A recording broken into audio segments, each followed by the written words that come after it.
Long রানে sustain করতে পারে না অনেকে। তো আমার মনে হয় যে এরকম যদি এজেন্সি থাকে, এরকম এজেন্সি কিন্তু বলিউডে বলি বা হলিউডে বলি সব দেশেই আছে, আমাদের দেশেই বরঞ্চ নেই। মানে এরকম 360 ডিগ্রি অ্যাঙ্গেলে ওরকম এজেন্সি আছে যেগুলো শুধু বিজ্ঞাপন বানিয়ে দেয়, কিন্তু পুরা ডেভেলপমেন্ট প্রসেস গবেষণা সেরকম নাই। তো আমি যতটুকু শুনেছি যে ওনারা ওইরকম টাইপেরই কিছু করবে।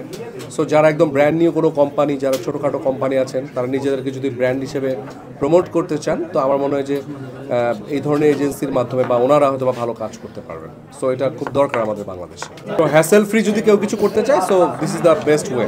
আমি এই তো গতকালই ডাবিং শেষ করলাম অনুদানের একটা ছবি ময়নার চর, এবং এই 10 তারিখে আবার একটা নতুন ছবি যাচ্ছি, রবীন্দ্রনাথ ঠাকুরের দেনা পাওনা। সো বিজ্ঞাপনেরও শুটিং করলাম। সো যেহেতু ফিল্মের মানুষ, ফিল্মের শুটিং চলছে, বিজ্ঞাপনের শুটিং চলছে, আমার কোম্পানি রিমার্ক কার্নেলের কাজ চলছে।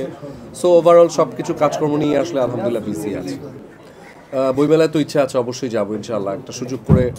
কারণ আমি ছোটোবেলা থেকেই সবসময় বইমেলায় যাই, ঘুরতে যাই, বই কিনি নিজে।